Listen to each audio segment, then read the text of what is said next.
Olá pessoal, tudo bem? Bem-vindos a mais uma aula do nosso curso de Resolução Comentada de Exercícios de Física 3. E na aula de hoje nós não vamos fazer um exercício da lista do Moisés, propriamente dito, nós vamos fazer um exemplo. Vamos fazer o exemplo 1 do capítulo 3 do livro. Esse exemplo, vários outros livros tomam ele como exercício e eu resolvi fazer ele hoje porque eu recebi uma sugestão de uma aluna com uma dúvida e realmente um exercício muito bonito. E, bom, vamos lá. Eu sou o professor Otávio Protzek e vou acompanhar vocês nessa aula de hoje. O exercício que a gente vai fazer hoje é um exercício de um dipolo elétrico. Então, basicamente eu vou ter duas cargas, uma positiva e uma negativa, de mesmo módulo, e separadas por uma distância, né, que vou chamar de 2D. Então o exercício é assim. Calcule o campo elétrico produzido por uma configuração de cargas, um dipolo elétrico, como mostrado na figura aqui embaixo. Né? Ó, tem uma carguinha positiva, uma carguinha negativa, sendo P um ponto qualquer. Então, o que o problema falou para a gente até agora? Ele falou assim, ó, eu tenho uma carga positiva, uma carga negativa, separadas por uma distância, então eu tenho D aqui e D aqui, uma distância total 2D, e eu tenho um ponto P. Esse ponto P é um ponto qualquer no espaço, com coordenadas x, y, z quaisquer. Beleza? Aí vamos lá. O problema pede para reduzir essa expressão geral para os casos em que o ponto P está localizado ao longo do plano z igual a 0 e ao longo do eixo z. Ou seja, o que ele quer que a gente faça? Ele quer que a gente encontre uma expressão para o cálculo do campo desse dipolo e depois, né, reduz essa expressão geral para dois casos particulares, que está localizado ao longo do eixo z igual a 0, né? Então eu tenho esse P meu, que é um ponto em x, y, z. Aí depois no final, né, que eu tomo z igual a 0, né? E depois eu quero ao longo do eixo z, né? Então eu vou tomar x e y igual a 0 depois. E ele pede para expressar sua resposta em termos dos chamados momentos de dipolo elétrico, que ele deu aqui, falou que P igual a 2QD. Beleza? Então, vamos lá. Bom, antes de fazer o nosso exercício, é legal falar um pouquinho de campo elétrico. O que é o campo elétrico? Bom, o campo elétrico E eu consigo definir em termos da força. F, a força elétrica, igual a carga, vezes o campo elétrico. Ou seja, eu posso definir o campo elétrico como sendo a força dividido por uma carga.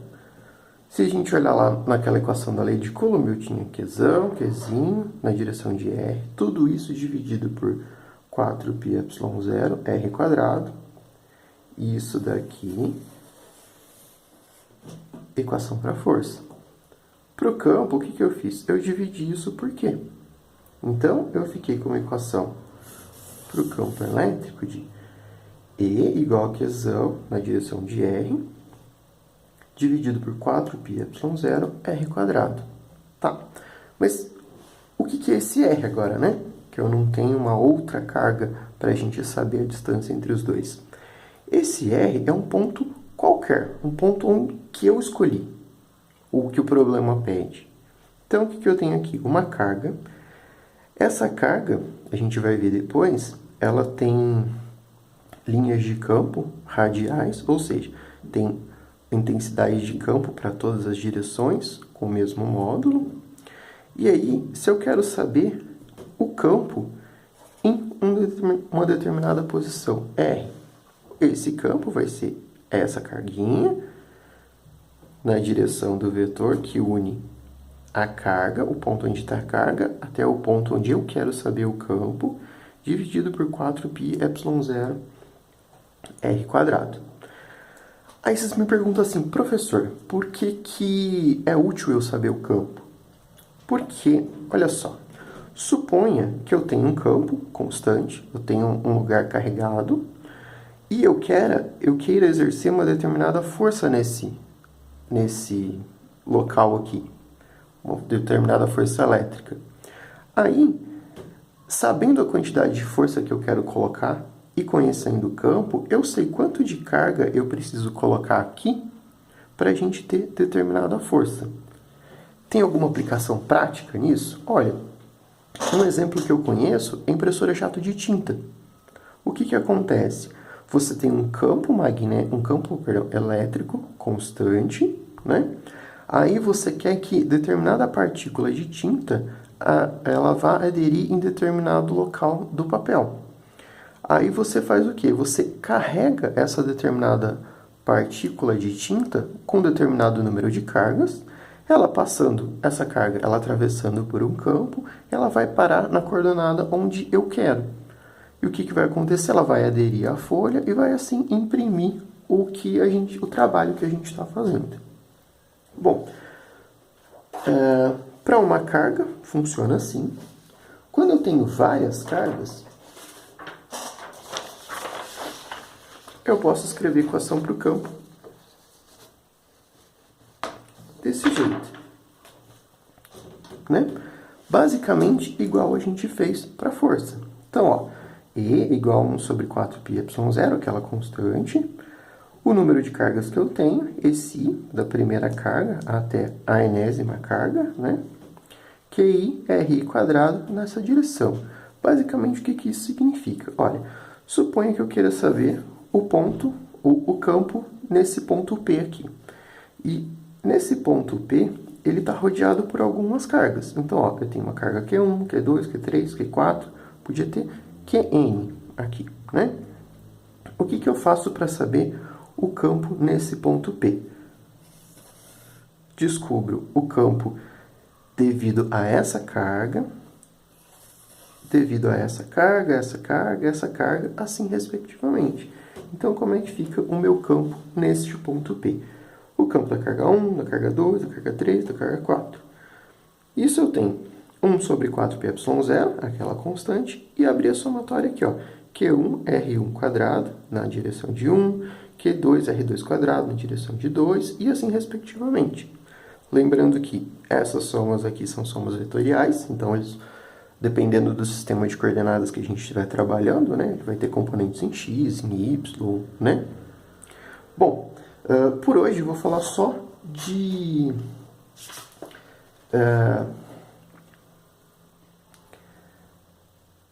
para poucas cargas. Não vamos falar de distribuição contínua hoje, vamos deixar para o próximo exercício. Outra coisa que a gente pode falar a respeito de campo é as linhas de campo. Então, foi convencionado que quando uma carga ela é positiva, as linhas de campo estão saindo da carga, ou seja, apontando para fora da carga ou do corpo carregado. E quando a carga é negativa, as linhas de campo estão entrando na carga. Isso é uma convenção, né? Aí, outra coisa que a gente pode ver é a interação entre tipos de cargas. Bom, se eu tiver uma carga positiva interagindo com uma carga positiva, vai ocorrer uma distorção nessas linhas de campo. Ó. Se a gente lembrar aqui, ó, elas estavam saindo perpendiculares ao corpo. Aí, quando ela começou a interagir com a outra, essas linhas de campo foram distorcidas. O mesmo ocorre para cargas negativas, apesar de o desenho estar mais feio. E aí, quando a gente tem um par de cargas positivo e negativo, ou seja, par de cargas opostas, essas linhas também vão interagir. Observe que teve uma distorção nessas linhas. A diferença é que aqui elas tendem a se afastar e aqui tendem a se agrupar. Olha só, se a gente pensar em dois corpos carregados positivamente, o que vai acontecer quando a gente tentar juntar eles? Eles vão tentar se repelir, que é o que a gente está vendo aqui, ó, as linhas tentando se afastar. dois corpos carregados, um positivo e um negativo, sinais contrários, quando a gente tentar agrupar eles, eles vão sofrer uma força de atração. Beleza? Bom, vou parar a revisão por hoje. Como eu disse, no próximo aula a gente fala de corpos contínuos carregados. E vamos começar com o problema. Bom, nosso problema era basicamente esse.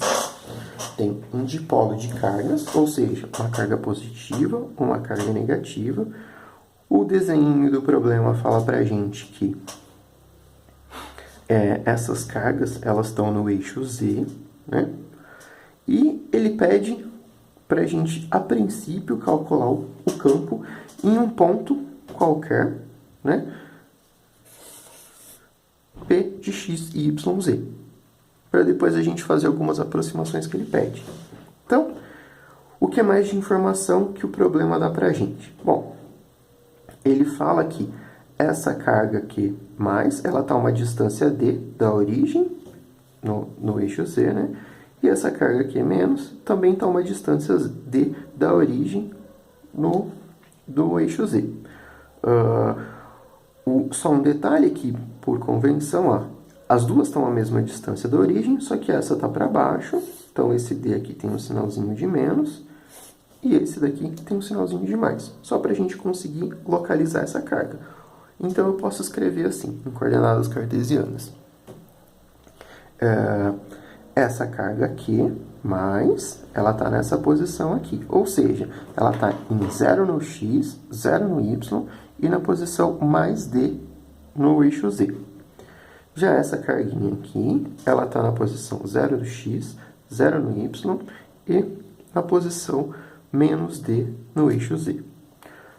Outra coisa que eu fiz aqui para a gente conseguir se orientar, eu sei que eu vou precisar saber a distância entre as cargas e o ponto de interesse, que é esse ponto P, então eu chamei a distância entre a carga Q+, até o ponto P de R+, e a distância entre a carga Q- e o ponto P de R-, só para uma economia de notação.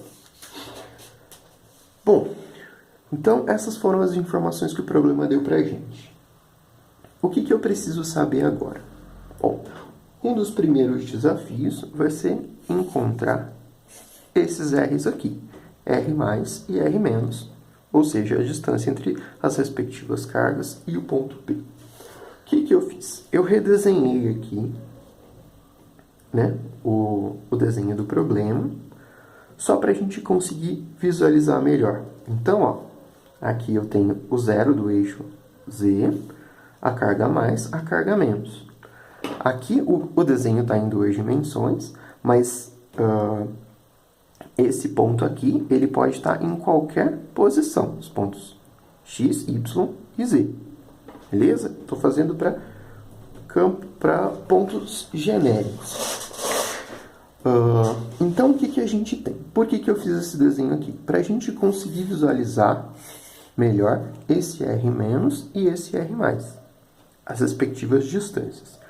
Por que eu preciso conhecer esses dois? Porque, olha só, para eu saber o campo elétrico nesse determinado ponto P, eu preciso saber o campo elétrico que essa carguinha, Q-, está exercendo nele, e essa carguinha Q+, aqui, está exercendo nele. Então, eu chamei o campo devido a essa carga de E- e o campo devido a essa carga de E+. Aí, a gente aprendeu agora há pouco a equação para o campo. Então, tem o campo total, né? E- mais E+, é igual menos Q, devido a essa carga, na direção de R-, dividido por 4πε0, nossa constante, vezes essa distância aqui, R-, elevado ao quadrado. O mesmo para o campo E+. Então, eu tenho Q positivo agora, a direção, nessa direção aqui, né? A direção de R+, dividido pela constante 4πε0, vezes essa distância, a distância R+, que é a distância desse ponto até a carga. Tudo isso, né, o R elevado ao quadrado. Bom, então, esse é o desafio do meu problema. O que eu posso fazer? Os meus pontos de interesse, a princípio, são descobrir esse cara e esse cara. Então, o que eu vou fazer? Eu vou simplificar, tentar escrever essa equação de um jeito mais simples. Então, ó, tudo isso aqui, exceto esse sinal de menos aqui, são comuns para esses dois termos. Então, eu posso colocar em evidência. Então, colocando em evidência esses dois termos aqui, a gente fica com uma equação deste jeito. Ó, o termo Q é 4πε0. Coloquei para fora do colchetes. E dentro sobrou o quê? Menos 1 na direção de R- dividido por R- ao quadrado. Mais o versor R+, dividido por R+ ao quadrado. O que a gente precisa fazer agora é encontrar esses valores de R-, R- versor, R+ versor e R+. Bom, o que a gente pode fazer para encontrar esses valores, então? Bom, um vetor, eu posso definir ele, ó, olhando no desenho fica mais fácil, ó. Esse vetor Rzinho, eu posso definir ele como este ponto menos este ponto. Ou seja, defino ele como segmento de reta entre dois pontos, né? Então, ó, tem uma posição final, uma posição inicial, né? Então, o que eu vou fazer? Para definir esse R- aqui, eu tenho o ponto P, né, menos o ponto Q-. Tudo isso em coordenadas cartesianas.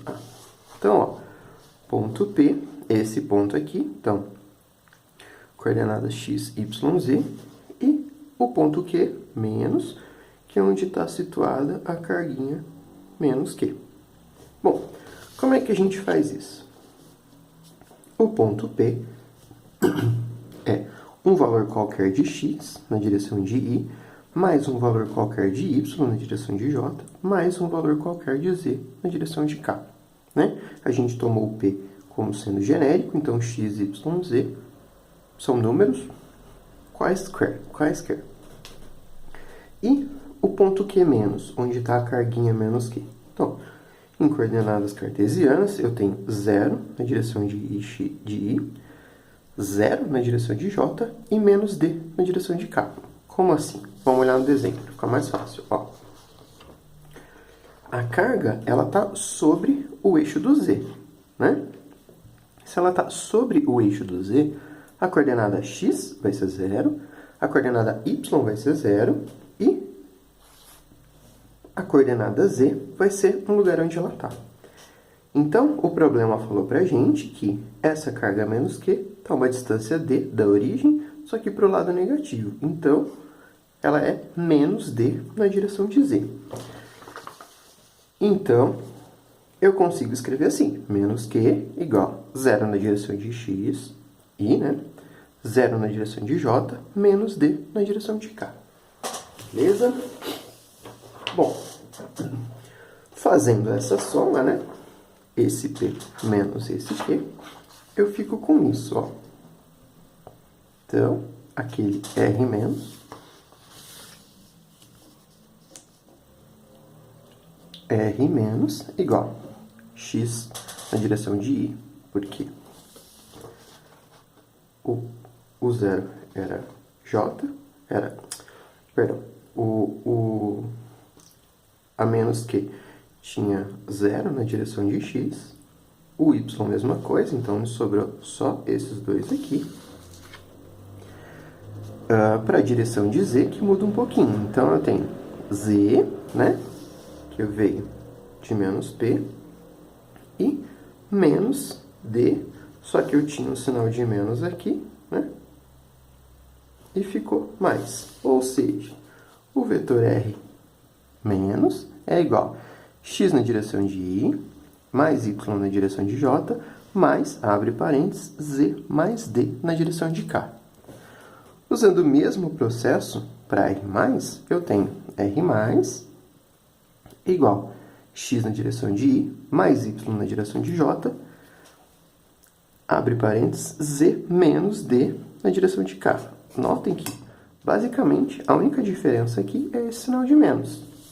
Menos por quê? Se a gente olhar lá o desenho, essa carga aqui vai estar na posição de mais, só que quando eu aplicar nessa equação aqui, né, esse sinal de menos vai transformar aquele mais, vai multiplicar pelo mais, resultando num menos dzinho para a gente. Beleza? Bom, então, resumindo, eu já tenho o R- e o R+. Só que se a gente olhar lá naquela equação, cadê? Sumiu a equação. Essa aqui. Na nossa equação 1, o que eu preciso saber? Que bagunça.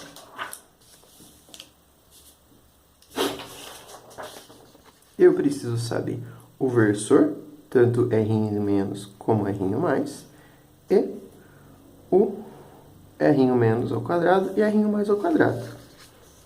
Bom, eu não tenho nenhum dos dois, mas isso é fácil encontrar. Como assim? Vamos começar pelo versor R. Como é que a gente descobre o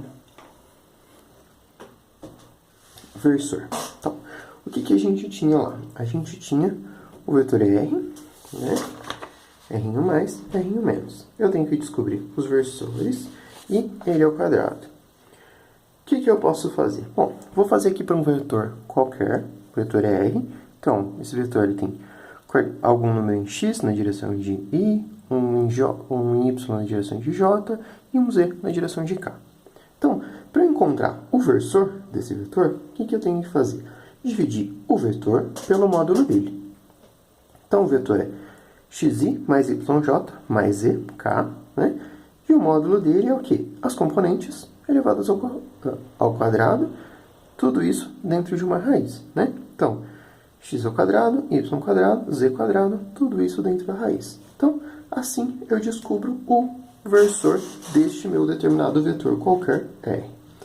Posso abrir essa conta aqui? Preciso? Não preciso, mas eu gosto de fazer só para a gente lembrar que não se soma componente que está na direção de I com componente que está na direção de J e componente que está na direção de K. Elas são independentes. Então, o que a gente tem aqui? O nosso versor R, qualquer, vai ser I dividido por x quadrado, y quadrado, z quadrado dentro da raiz. Mesma coisa para o y e para o z. Né? Bom, outra coisa que a gente precisava descobrir era o R quadrado. Bom, R ao quadrado é a componente x ao quadrado mais y ao quadrado mais z quadrado. Professor, mas como que... O que aconteceu com as componentes x, y, j e k quando eu elevei o vetor ao quadrado? Bom, quando a gente elevou o vetor ao quadrado, o que acontece? Em determinada hora eu vou ter um termo x multiplicando um termo x, e eu tenho que levar em consideração o x tem um izinho multiplicando. Quando eu multiplico i vezes i, né, eu tenho 1. Mesma coisa para j vezes j e k vezes k. Isso a gente aprendeu lá em GA. Né? Aí o que acontece? Em determinado momento, quando eu abrir esse binômio, trinômio, né, eu tenho a interação entre componentes x e y, x e z, y e z, y e x. Né? O que acontece? Quando eu tiver essas multiplicações, eu vou ter uma componente i multiplicando uma componente j. Uma componente i, ela é sempre perpendicular à componente j. Eles são ortogonais, o i, j e o k. Quando eu tenho uma multiplicação desse tipo, ela dá zero, porque eles são ortogonais. Né? Então, o que sobra para mim? O x quadrado, y quadrado e z quadrado. Isso é o nosso R quadrado. Mesma coisa que eu fiz aqui para encontrar o módulo. Ó. Elevei ao quadrado, a diferença é que para o módulo eu tirei raiz. Né? Então, o que eu tenho aqui? Para um vetor qualquer, eu descobri como encontrar o versor e ele ao quadrado. O que a gente vai fazer agora? Vamos aplicar isso no nosso problema. Como assim? Usando, em vez de um vetor qualquer, um vetor Rzinho menos e Rzinho mais. Bom, para o caso de o Rzinho menos, o que eu tenho aqui? Bom, Rzinho menos igual Rzinho menos dividido pelo módulo do vetor Rzinho menos. Então, eu tenho x na direção de i dividido por x quadrado, y quadrado, mais, abre parênteses, z mais d elevado ao quadrado, tudo isso dentro da raiz. Vamos colocar a raiz em destaque aqui. Né? Para o y, a mesma coisa. Y na direção de j, né? Dividido por x quadrado, y quadrado, z mais d elevado ao quadrado, tudo isso dentro da raiz. E a mesma coisa para o k. Né? Só que no k eu tenho, em vez de ter só o x ou o y, eu tenho o z mais d na direção de k, dividido por x quadrado, y quadrado, z mais d, tudo isso dentro da raiz. Poderia ter deixado isso tudo agrupado? Poderia, ó. X, i mais yj mais z mais d na direção de k, dividido por isso daqui. Eles têm o mesmo divisor, então não teria problema. Mesma coisa eu posso fazer para Rzinho mais. A única diferença do Rzinho mais para Rzinho menos é que eu vou ter esses sinais de menos aqui, aqui e aqui. Né? Opa, tem mais um aqui. Por quê? Porque eles estão na direção. O D está no eixo oposto, né? A carguinha está no eixo oposto ao que eu tinha aqui para o Rzinho menos. Mas, em geral, é a mesma coisa. xi, yj, z menos d na direção de k, dividido por x quadrado, y quadrado, z menos d quadrado, tudo isso dentro da raiz. Bom, então, com isso daqui, eu consegui descobrir o versor Rzinho menos e o versor Rzinho mais. Né? O que eu posso fazer? Posso substituir lá na minha equação 1. Né? Então, ó, tenho esse cara aqui para substituir aqui e este cara aqui para substituir aqui. O que eu vou fazer? Em vez de substituir esse cara e esse cara aqui direto, eu já vou abrir essa divisão aqui e essa aqui, né? Para a gente ver como é que fica o módulo, o versor Rzinho menos dividido por Rzinho menos ao quadrado, mesma coisa para R mais, Rzinho mais dividido por Rzinho mais ao quadrado. Para quê? Para a gente tentar simplificar antes de substituir na equação original que a gente quer. Então, como é que fica? Ó, para Rzinho menos, eu tenho o versor Rzinho menos dividido por Rzinho menos ao quadrado.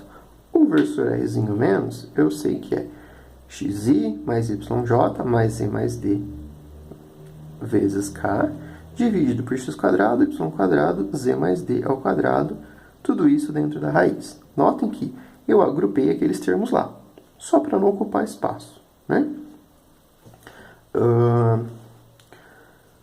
E o que falta? O Rzinho menos ao quadrado. Rzinho menos ao quadrado é x quadrado, y quadrado, z mais d elevado ao quadrado, tudo isso dentro da raiz. Bom, o que eu tenho aqui? Eu tenho uma divisão de fração. Ó, então eu tenho uma fração dividida por uma outra fração. Ah, mas o Rzinho menos ao quadrado não era fração. Não, mas olha só, concordo que eu posso escrever isso dividido por 1. É uma fração, né? Como é que eu faço quando eu tenho uma divisão de frações? Eu repito a primeira, inverto a segunda e passo multiplicando, né? Quando eu olhar a parte de cima, ó, 1 multiplicando qualquer coisa, eu continuo com a parte de cima. xi, yj, z mais d na direção de k. Beleza? Se a gente olhar a parte de baixo agora, na parte de baixo eu tenho x quadrado, y quadrado, z mais d ao quadrado, tudo isso elevado a meio. E desse outro lado eu tenho x quadrado, y quadrado, z mais d ao quadrado. A diferença aqui é que aqui eu tenho esse meio elevado. Mas o que eu tenho aqui? Eu tenho uma multiplicação de potência, de mesma base. Olha só, esse cara é igual a este cara, né? O que eu posso fazer? Repito a base e somo os expoentes. Então, repetir a base aqui embaixo, né? Igualzinho, que está sobre colchetes. E os expoentes eu tenho aqui elevado a meio, e aqui não precisava colocar, mas está elevado a 1, né? Aí, o que a gente faz? Bom, somo os expoentes. Então, eu tenho meio, opa, aqui é 1, né?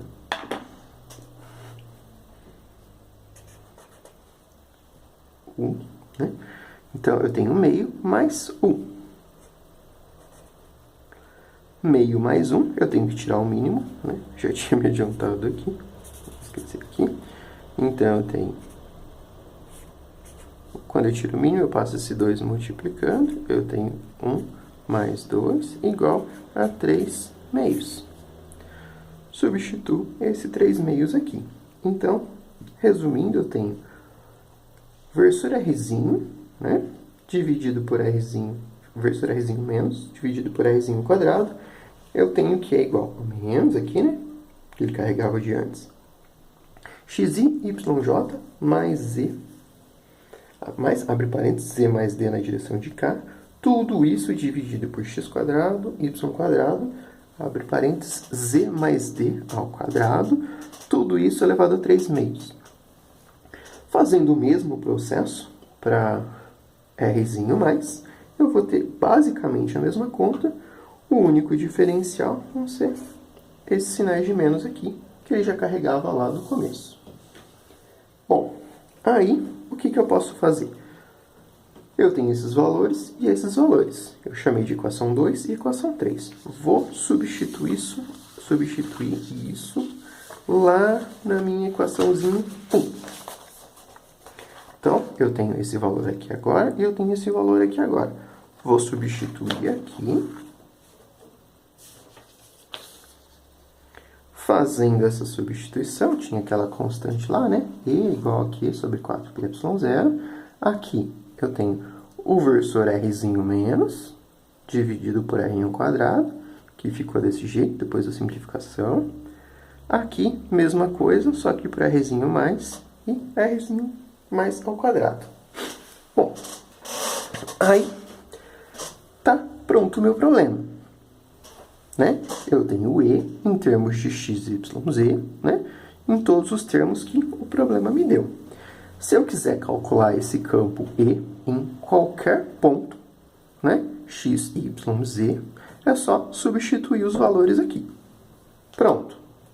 Mas aí o que acontece? O problema pediu mais pra gente.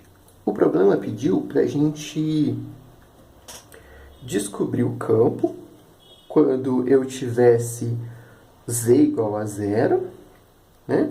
Ou seja, que um ponto qualquer no plano xy, e ele pediu também que eu fizesse no eixo z, ou seja, quando eu tivesse os pontos x e y igual a 0, né? Então, o que eu fiz para a gente melhorar, ficar mais fácil aplicar essa nossa resposta? Eu fiz o seguinte, eu agrupei, né, as componentes x e y e deixei a z separado, né? Então, o que eu fiz? Ó, coloquei o x e y em evidência, aqui e aqui, ó, xi, yj, e o que tinha multiplicando aqui? Ó, tinha o sinal de menos, né? Fiquei com 1 sobre x quadrado, y quadrado, mais z, mais, abre parênteses, z mais d ao quadrado, tudo isso elevado a 3 meios, deste termo aqui, mais, né, u sobre x quadrado, y quadrado, mais z menos d, né, a diferença desses dois termos, tudo isso multiplicando xi mais yj, né, só para a gente separar essas componentes.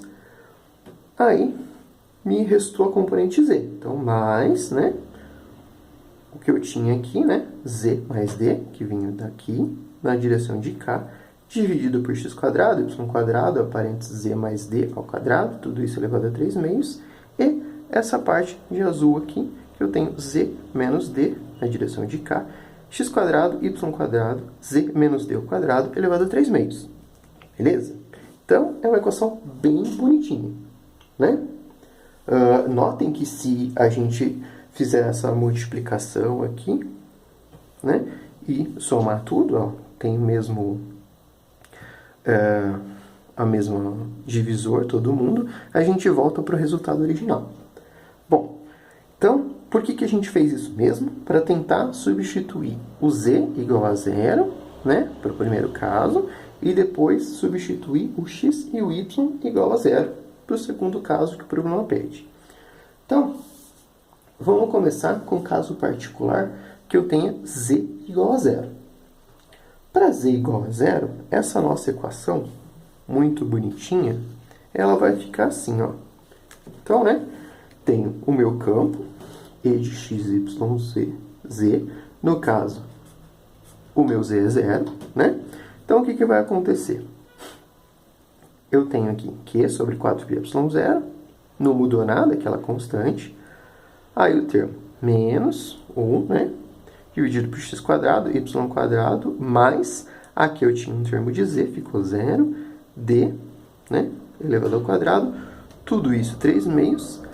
Mesma coisa para o outro termo, então eu tenho x quadrado, y quadrado, 0, né, onde eu tinha um d, menos d, tudo isso elevado ao quadrado, elevado a 3 meios, multiplicando os termos xi e yj, né? Bom, agora tem a parte de z. A parte de z, ó, eu tinha um z aqui, que ficou 0, então aqui vai ficar menos, né? Esse menos vai multiplicar aqui, menos d na direção de cá, x quadrado, y quadrado, mais 0 mais d ao quadrado elevado a 3 meios. Aí tem o outro termo, né? Aqui eu tinha um z, ficou 0, menos d na direção de cá, x quadrado, y quadrado, mais 0 menos d ao quadrado, elevado a 3 meios. Bom, substituindo z, ficou assim. Agora, o que a gente pode fazer? A gente pode simplificar essa equação. Então, vamos lá, como é que fica? Simplificando essa equação, o que a gente tem aqui? Bom, e de x, y, z, q sobre 4πy0, menos 1, x quadrado, y quadrado, até que não mudou nada. Aí eu tenho um d quadrado. Bom, tinha um d aqui, o z que eu tinha antes ficou 0, ficou só o d quadrado. Beleza? Esse menos ele já carregava antes, então, tranquilo. Aí, para outra parte. Então, eu tenho o 1 sobre x quadrado, y quadrado, 0 menos d ao quadrado. O que acontece? Este d aqui, menos. Quando eu levo um número menos ao quadrado, o que acontece? Ele fica positivo. Então, eu fico com x quadrado, y quadrado, mais d ao quadrado. Tudo isso elevado a 3 meios, né? Bom, olha só.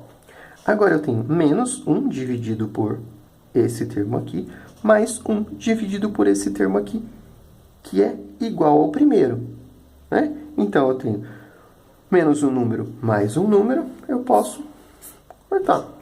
Aí, o que acontece? Eu tenho 0 aqui, dentro do colchetes, multiplicando x e yj. Ou seja, todo esse termo aqui ficou 0. Olha só. Aquela equação grandona está começando a simplificar agora.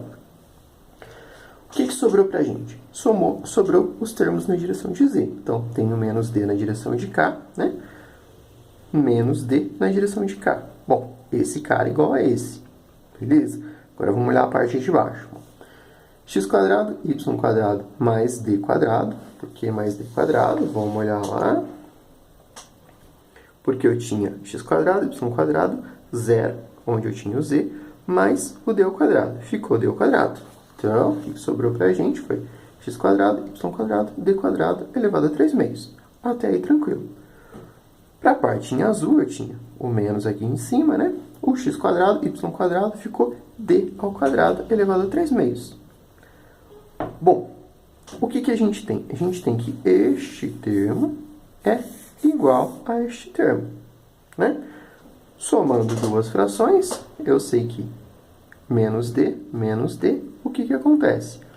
Bom, repito a parte de baixo e somo a parte de cima. Então, eu tenho E de x, y, 0, né? Onde estava o nosso D, Q sobre 4πy0, repetindo a constante, menos D mais menos D, então eu tenho menos 2D, né? Na direção de K, dividido por x quadrado, y quadrado, D quadrado, tudo isso elevado a 3 meios. Outra coisa legal que o problema pede para a gente fazer é usar a definição de momento de dipolo. Momento de dipolo é o quê? Pzinho é igual a 2QD. Ou seja, quando eu tenho um dipolo, eu posso usar essa notaçãozinha, né? Que momento de dipolo é 2 vezes a carga vezes a distância entre elas. Bom, o que a gente tem aqui? Eu tenho o Q, eu tenho D, eu tenho 2. Agrupando esses termos aqui, eu posso escrever o campo elétrico, né, sobre o plano XY, para aquele par de cargas, como sendo menos o momento de dipolo na direção de K, dividido por 4πy0, x quadrado, y quadrado, d quadrado, tudo isso elevado a 3 meios. Ou seja, se eu quiser conhecer o campo em qualquer lugar, né, no eixo, no plano XY, é só substituir os valores de x e y nessa equaçãozinha aqui. Beleza? Qual outro caso que o problema pede para a gente? O problema pede para a gente também para o caso particular em que x é 0 e y é 0. Ou seja, no caso particular em que eu tenha cargas, que eu queira saber o campo sobre o eixo Z. Aí, o que a gente pode fazer? Bom, caso particular x0, x igual a y igual a 0, eu tenho ao longo do eixo Z, vou fazer a mesma substituiçãozinha lá naquela nossa equação. Bom, então eu tenho E de 0, 0z igual a carga, né, sobre 4πy0, 1 menos x quadrado, y quadrado, z mais d ao quadrado, elevado a 3 meios, 1 x quadrado, y quadrado, z menos d, elevado a 3 meios. Lembra que isso tudo aqui, quando eu abri as duas, estava multiplicando por xi e yj. Vamos voltar lá, olha aqui. Xi e yj, né? Agora, x e y, a gente está trabalhando no caso particular, quando x e y são 0, eu tenho tudo isso daqui multiplicado por 0, ou seja, dá 0 de novo. O que sobrou para a gente? Sobrou a parte que estava na direção de z, ou seja, em K, né? Então, eu tenho menos z mais d, né, na direção de K, dividido por x quadrado, y quadrado, que são 0 agora, z mais d ao quadrado elevado a 3 meios. Ou seja, sobrou isso daqui dividido por isso daqui, né? Para a parte do Rzinho mais, né, assim em azul, eu tenho z menos d, né, na direção de K. De novo, x quadrado, y quadrado, vão dar 0. Me sobrou z menos d elevado ao quadrado, tudo isso elevado a 3 meios. Bom, o que a gente faz agora? Reescrevendo essa equação, né, sem os termos lá de cima, para ela ficar mais curtinha, tem E de 0, 0z igual a K, a Q, dividido por 4πy0, né? O primeiro termo lá, né, ficou menos z mais d na direção de K, dividido por z mais d elevado ao quadrado, elevado a 3 meios, né? Para a parte azul, eu tinha z menos d na direção de K, z menos d elevado ao quadrado, tudo isso elevado a 3 meios. Bom, eu tenho uma potência de uma potência, o que acontece? Eu tenho 2 vezes, né? Repito a base e multiplico os expoentes. Eu tenho aqui 2 vezes 3 meios, e sobrou o quê? Z mais D elevado a 3. Nesse aqui também, ó, tinha 2 vezes 3 meios, né? Repito a base, multiplico os expoentes. 2 vezes 3 meios, me sobra 3. Bom, então, reescrevendo novamente a nossa equaçãozinha, eu tenho E de 0, 0, Z igual a Q sobre 4πy0. Aí eu tenho Z mais D na direção de cá. Z mais D também elevado a 3. Só que como eu tenho Z mais D em cima elevado a 1, dividido por Z mais D elevado a 3, eu posso cortar este 1 aqui com esse 3 e ficar com Z mais D elevado ao quadrado. Para o outro, continuando a equação, né? Para a parte azul, Z menos D na direção de cá, tem um Z menos D aqui embaixo, elevado à terceira. O que eu posso fazer? Cortar esse Z menos D com esse Z menos D e eu fico com Z menos D elevado ao quadrado. Bom, depois da simplificação, nossa equaçãozinha fica deste jeito. E de 0, 0, Z igual a Q sobre 4πy0. Sobrou só 1 lá em cima, então, multiplicando cá, tem menos na direção de cá, Z mais D ao quadrado, mais K dividido por Z menos D ao quadrado. Beleza? Consigo simplificar mais isso daí ainda? Consigo. Olha só. Concordam que um termo Z mais D ao quadrado, que eu chamei de 1 aqui, eu posso escrever como Z mais D vezes Z mais D, né? Nada me impede de escrever desse jeito. E o termo Z menos D ao quadrado, eu também consigo abrir ele em duas multiplicações. Então, eu tenho Z menos D ao quadrado igual a Z menos D vezes Z menos D. Até aí tudo bem. O que eu vou fazer agora? Vou substituir esse cara e esse cara nas equações aqui, né? Então, o que eu tenho? De novo, a parte constante, K, Z mais D, K vezes Z mais D. As equações são equivalentes, né? E aqui, K, Z menos D, Z menos D. Beleza? Por que eu fiz isso? Eu fiz isso porque eu quero somar essas duas frações. Então, com eles abertos aqui, é mais fácil eu fazer o mínimo múltiplo comum dessas duas frações. Como é que a gente faz o mínimo? Bom, quando a gente não está trabalhando com números, eu multiplico, né? Então, multiplico esse cara por esse e esse cara por esse, né? E multiplico embaixo também, né? O que acontece? Bom, então eu vou passar aqui, né? Ó, repito a parte constante. Esse K, né, fica Z menos D ao quadrado. Não preciso deixar ela aberta aqui, né? Z menos D, que veio daqui, ó. Multipliquei cruzado aqui, né? Aí eu tenho esse outro K aqui, multiplicou Z mais D, aqui, Z ao quadrado. Aí que está a grande jogada desse problema. Essa parte de baixo aqui. Então, ó, multiplico Z mais D, Z mais D, Z menos D, Z menos D. Até aí, parece que eu só quis complicar o problema. Mas olha só o que eu posso fazer. Concorda que, quando eu tenho uma multiplicação, se eu multiplicar Z mais D vezes Z mais D, ou se eu multiplicar Z mais D vezes Z menos D, e prosseguir a multiplicação depois, não importa a ordem, quando eu estou fazendo uma multiplicação de escalares, então o que eu faço aqui? Ó? Repetindo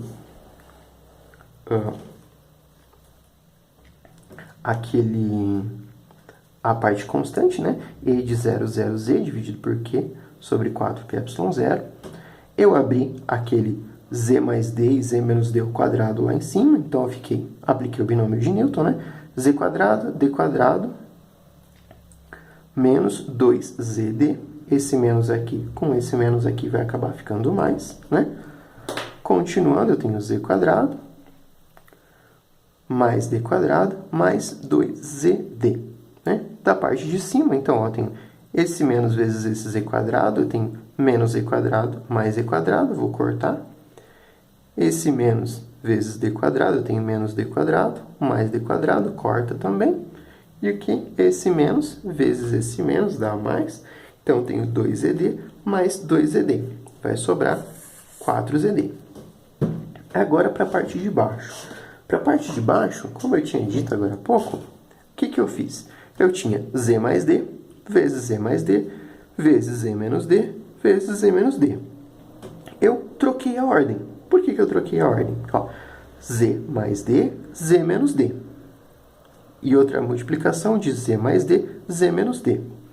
Concordam que se eu tenho Z mais D vezes Z menos D, né, poderia ter chamado isso aqui de um alfa, de uma letra qualquer. E eu tenho Z mais D, Z menos D. Se eu chamar isso daqui de alfa e isso daqui de alfa, eu tenho alfa ao quadrado, né? Então, o que eu posso escrever? Em vez de escrever essa equação desse jeito aqui, ó, Z mais D, Z menos D, Z mais D, Z menos D, eu vou escrever Z mais D, Z menos D, tudo isso elevado ao quadrado. Né? Para quê? Para simplificar um pouco o nosso problema. Por que isso? Porque, olha só, por que eu agrupei desse jeito? Z mais D, Z menos D ao quadrado. Se eu abrir, eu volto no que eu tinha antes. O que eu tenho aqui? Eu tenho que, se eu olhar para essa parte de dentro, Z mais D, Z menos D, eu consigo escrever isso como Z quadrado menos D quadrado. Porque olha só, Z vezes Z, Z quadrado, tá? Z vezes menos D vai ficar menos DZ, beleza? Aí, aplicando a segunda parte da distributiva, eu tenho menos DZ da primeira, D vezes Z, eu vou ter um DZ positivo. E D vezes menos D, D quadrado. Ou seja, os termos intermediários se cancelam. O que sobra para mim? Z quadrado menos D quadrado, né? Tinha esse termo aqui de fora também. Então, o que sobrou? Essa parte se reduziu a Z quadrado menos D quadrado. Então, eu fiquei com E de 0, 0, Z, Q sobre 4πy0, vezes 4Z vezes DK, que foi o que sobrou aqui de cima, né? E a parte de baixo, Z quadrado menos D quadrado, tudo isso elevado ao quadrado. Aí outra coisa legal que a gente pode fazer, que o problema falou de novo, né? Do momento de dipolo. Eu tenho que o momento de dipolo é 2Q vezes D. Eu tenho um Q, eu tenho um D, e tenho um 4 ali, que eu vou simplificar com o de baixo. Aí o que acontece? Fazendo essas substituições, eu tenho E de 0, 0, Z é igual ao momento de dipolo vezes a distância Z, né? Dividido por 2πy0, Z quadrado menos D quadrado, tudo isso elevado ao quadrado, e esse campo está apontando na direção de cá.